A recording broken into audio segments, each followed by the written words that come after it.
Frères, nous avons tous entendu la parole de Dieu aujourd'hui. Nous comprenons maintenant notre appel en tant que croyants, nous avons été sauvés pour servir, nous nous lancerons au cœur du service de Dieu et gagnerons ces âmes perdues à Christ. Après la prière de clôture, nous nous jumèlerons par deux et sortirons pour gagner des âmes pour le Seigneur. Alléluia. Amen. Sœur Merci, allez-vous? Je pensais que le pasteur avait dit que nous devrions sortir pour l'évangélisation. Oui ma chérie, j'ai une cliente qui vient aujourd'hui, je dois aller l'attendre pour pouvoir m'occuper d'elle. Mais pourquoi, aujourd'hui c'est dimanche, pourquoi ne pas appeler ce client et lui dire de venir demain, parce que votre aujourd'hui concerne les affaires de votre père, comme l'a dit le pasteur. Vous ne comprenez pas, le pasteur ne paiera pas mes factures. Et ce client dont je parle change la donne pour mon entreprise, il ne peut pas l'attendre. Allez, dis-moi que tu comprends. Je comprends. Je sais que je ne peux pas payer vos factures, et le pasteur ne paiera pas non plus vos factures, mais cette affaire de gagner des âmes devrait passer avant tout. C'est urgent. Qui sait, la personne vers laquelle Dieu peut nous conduire aujourd'hui ne verra peut-être pas l'aube d'un autre jour, c'est effrayant. Vous devez appeler ce client et reprogrammer, une âme nous attend. Ce business ne peut pas attendre. Tu as toujours une façon de me faire culpabiliser à propos de ces choses. Mes affaires sont importantes aussi. Et toi, plus que tout le monde, tu le sais. J'ai trop de gens qui dépendent de moi.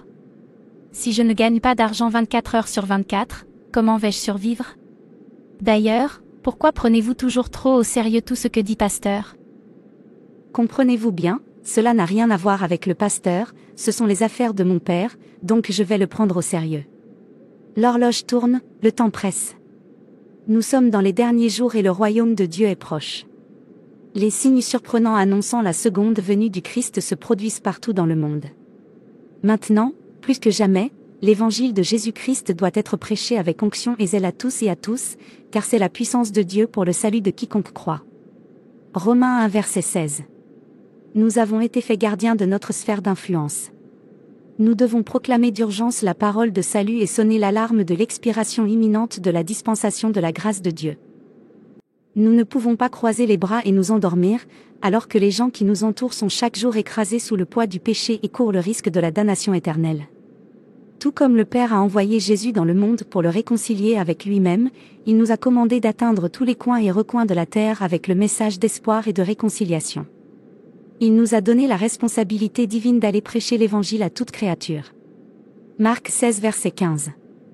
Nous ne devons pas avoir honte de l'évangile de Christ, nous devons le propager et gagner des âmes dans le royaume de Dieu.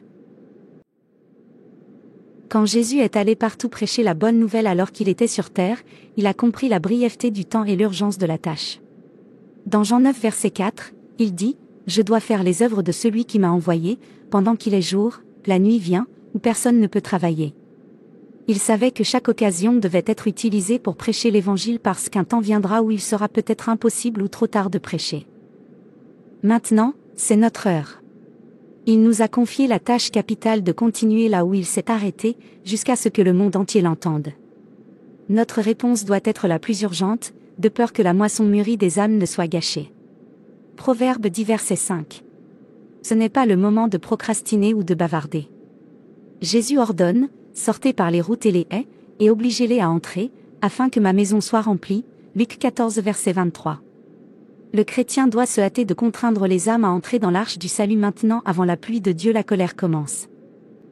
Il faut aller partout, aux autoroutes et aux rues, aux villes et aux villages, à l'école et au bureau, aucune place ne doit être épargnée. Alors que tu vas, crie à haute voix, n'épargne pas, élève ta voix comme une trompette, et montre à mon peuple sa transgression, et à la maison de Jacob ses péchés, Ésaïe 58 verset 1. N'épargne pas de temps, n'épargne aucune ressource, n'épargne aucune énergie, et n'épargnez pas le peuple. Utilisez tous les moyens à votre disposition, communiquez via les plateformes de médias sociaux, conversations en tête-à-tête. Les œuvres chrétiennes de la littérature comme les tracts et les magazines, l'évangélisation à l'extérieur et tous les autres moyens disponibles. Laissez votre style de vie faire aussi la prédication, pratiquez ce que vous prêchez. Priez aussi, c'est indispensable pour gagner des âmes. Nous devons intercéder pour les âmes. Nous devons prier pour que notre travail ne soit pas vain et pour que Dieu envoie plus d'ouvriers dans le champ de la moisson. Le temps presse. Il y a des millions d'âmes perdues, attendant d'être atteintes.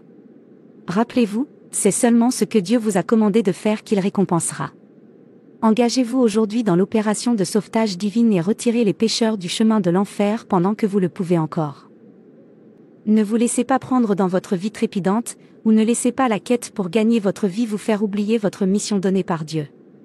Vous avez été appelés à le faire, allez les trouver, aidez à les ramener, gagnez les perdus à tout prix. Vous avez raison. Êtes-vous un pécheur qui regarde ça? Je vous implore de vous hâter et de donner votre vie à Jésus-Christ maintenant. N'hésitez pas. Il n'y a aucune garantie d'une autre chance, demain ne viendra peut-être jamais. Vous n'avez pas à périr dans vos péchés. En ce moment, confessez vos péchés au Seigneur, demandez-lui pardon. Il fera de vous une nouvelle création, et vous aussi vous rejoindrez ensuite d'autres croyants sur le terrain pour récolter des âmes pour Christ. Que Dieu vous aide à être sage. Et n'hésitez pas à vous abonner, liker et partager. Que Dieu te bénisse.